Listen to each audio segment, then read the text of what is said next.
This is the Great Northern All-in-One Premium Popcorn Kit. I've been using these popcorn kits for several years now, and this is pretty much my favorite brand. What I like about this is the 8-ounce package.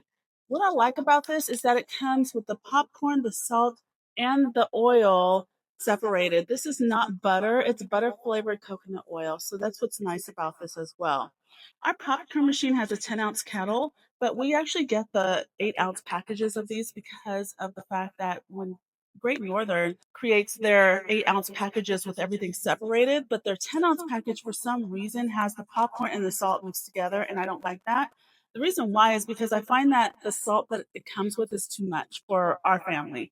We actually like to cut the salt in half, and that's like perfect for us. So the fact that I can control the amount of salt in the 8-ounce pack over not being able to do it as well in the 10-ounce pack is the reason why I get the 8-ounce package. So anyway, it's really easy to make. Basically, what you do is you heat up your kettle first, melt the oil, and then once the oil is warm, you add the kernels and the salt. So I'm going to go ahead and get that started.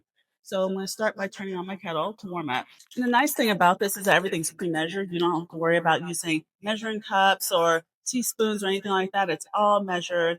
The exception of the salt for us, I just kind of use half of this. So now I'm going to go ahead and put the oil in, and I start off by cutting the top off of this section.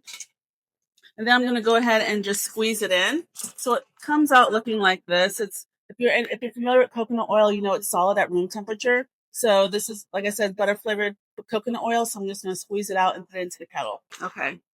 So that's in there. So I'm going to let it melt and get warm before adding the kernels and the salt. Okay, so I see a little steam coming up from the oil. So I'm going to go ahead and pour my kernels in.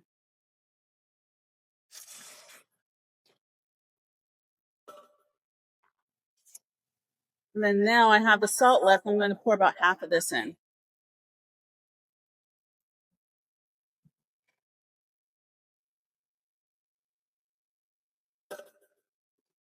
So poured about half of it. And so that's about what's left.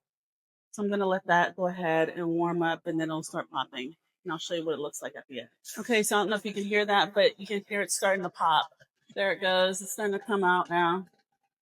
Really nice popcorn. It's like the closest you can get. It's pretty much movie theater popcorn. It's really good. So you just pop it until it stops popping to like one or two per second. So like about now. So this is what it looks like. You can see it's yellow, white, just like movie theater popcorn. Really good crunch, not too salty. Not for me because I cut it in half, but really good. Tastes just like movie theater popcorn at home. Our family loves these. We've been using these forever, and when company comes over and we have movies in our theater, this is going on the regular. So definitely a keeper and staple. Highly recommend this. This is, like I said, something we've been using for many years, and we're definitely going to keep going. So love it, love it, love it.